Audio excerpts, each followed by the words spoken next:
Tinker's Hollow, off modern-day Horton Road, just inside Monroe Township from Conneaut, was the home during the 19th century of a thriving foundry and was the genesis for some spooky legends. The area has been reclaimed by nature, but Conneaut Public Library has a display from that period, an integral part of Ashtabula County history. At the Conneaut Public Library, we have a wonderful Tinker's Hollow display. And the reason why it came to live here at the library is that the Ashtabula County Historical Society put together several displays. And this one in particular was at the Geneva Lodge and Conference Center in Geneva, Ohio. And it lived in their lobby for several months, and there were some programming associated with that. But when it came time to change their display there, they needed a home for this. And so the logical choice to the Ashtabula County Historical Society was to contact the Conneaut Public Library. We have done some different activities here surrounding Tinker's Hollow, more associated with the myths and legends, but nonetheless, we were contacted to see if we had space here to house the exhibit. And members from the Ashtabula Historical Society actually had to come to the library to look at the place that we wanted to display this. And it is in our archival room where it is climate controlled and it is locked. So when you do come in to view this display, you do need to check in at the front desk of the library and we will escort you to this museum quality display. Everything is labeled and the clear history is written out when you come to visit. And also, all of the actual artifacts were from the Foundry, the machine parts that were made, and the explanation of how the molds were made, and the reasoning behind what prompted them to make some of these things. The Silas Tinker and the rest of his family are known for being mechanical geniuses, and I think that really shines through when you come to look at the display here at the Conneaut Public Library. The display here is indefinitely, but I'm not a museum, and if a space opened up in one of our other Ashtabula County museums, then it will go and live there. But for right now, for an indefinite amount of time, it's going to live here in my library. Let's take a trip now back to Tinker's Hollow. It's barricaded off, it's kind of difficult to get there, but we can make it. Here we are going down Southridge Road on our way to Tinker's Hollow. Alright, we're nearing Horton, which is where the road ends and we have to hoof it. So here we go. Alright, we're heading into Monroe.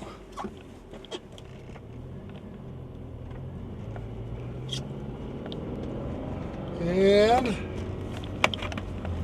no winter maintenance. And here's where the road ends straight ahead. And there we are, road closed. We're about to exit civilization.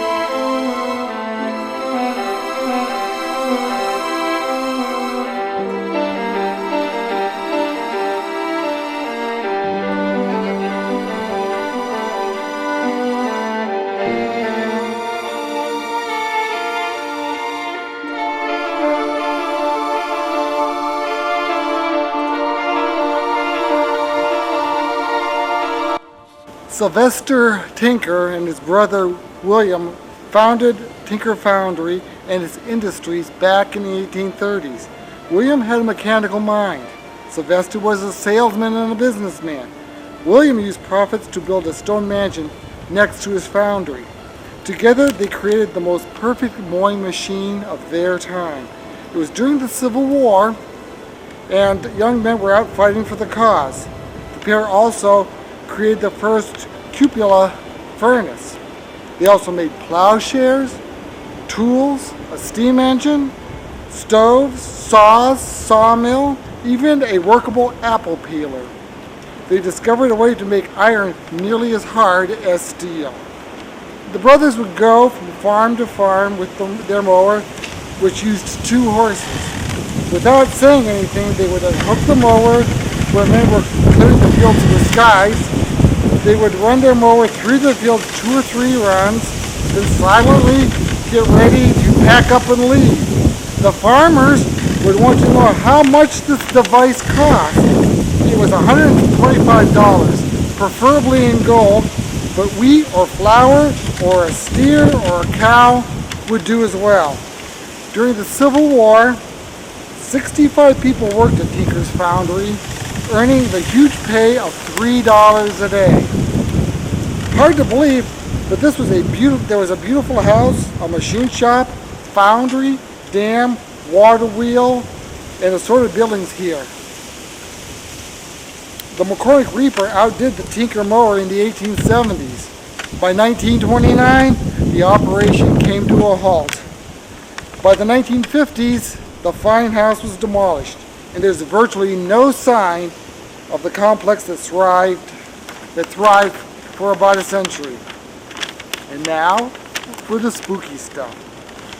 It was said that an old hermit lived in the woods surrounding the Tinker complex, and he had a mule. He became a hermit and was struck by lightning, damaging his leg. When he crossed the bridge over Conneaut Creek, it created a scraping sound. People who visited the area swore they heard the ghostly hermit and his scraping foot. I discovered, doing research in 1972, a reporter and his friends stayed the night here, drinking beer and waiting for ghosts. The reporter who did this wasn't hard to find. He's Pat Williams, my editor when I first started working at the old News Herald.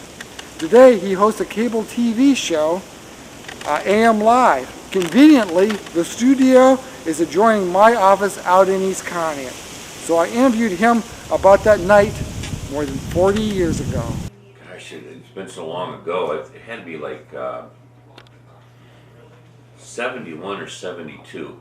A bunch of us guys, we had heard stories that there was supposed to be, Tinker's Hollow was haunted, and that at a certain time, I think like midnight, supposedly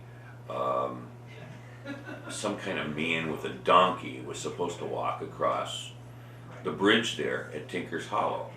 So being young guys, I was the only one that was married at the time, but being younger guys, we decided that we'd go down there and check it out. So I was a reporter then at the Conneaut News Herald, and one of our jobs was to come up with stories.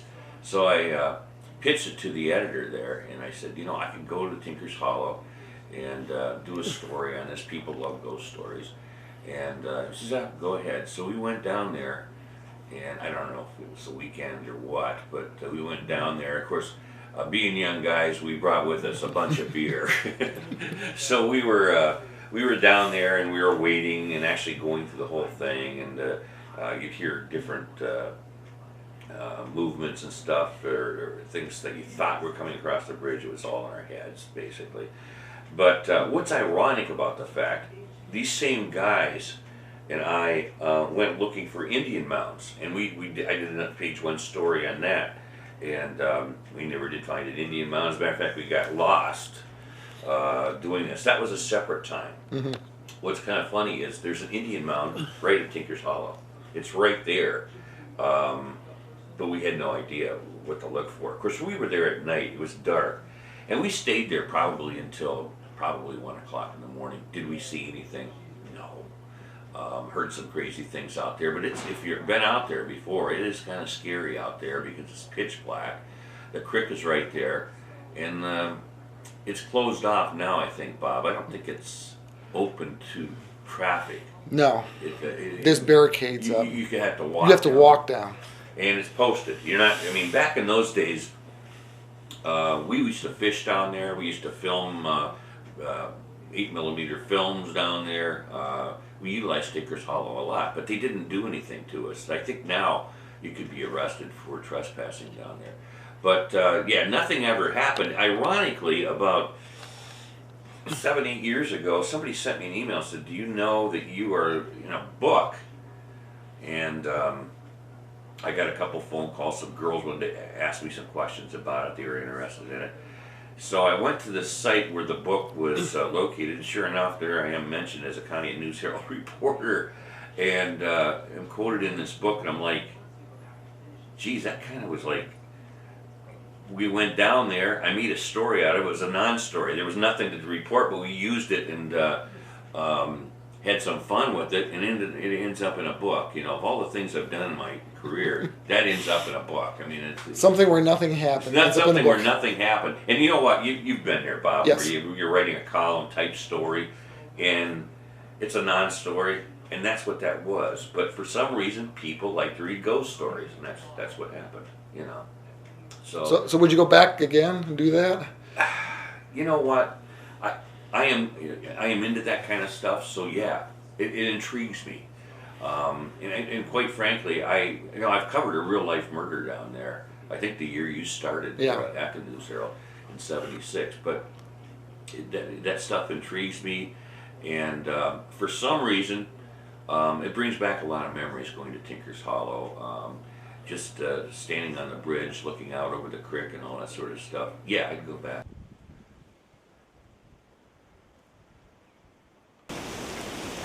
Who knows how many teens in the Conneaut area visited Tinker's Hollow at night on a dare, looking for ghosts of the hermit or the Tinker family. It didn't help end the mystery when the body of a 33-year-old Conneaut man was discovered over 4th of July weekend in 1976. The murder victim was discovered face down by an Ashtabula man gathering discarded drainage spouts. Now it would be nice to say that the killer was never found, at least for this story, but he was, and he went to prison for his deed. The county closed the bridge here a few years ago because it could not afford to replace it. Barricades make it difficult to get down here anymore. Only those of a hardy stock, like myself, of course, get down here. But now I'm leaving. My feet are getting cold. I'm Bob Lebzelder. Have a warm rest of the day.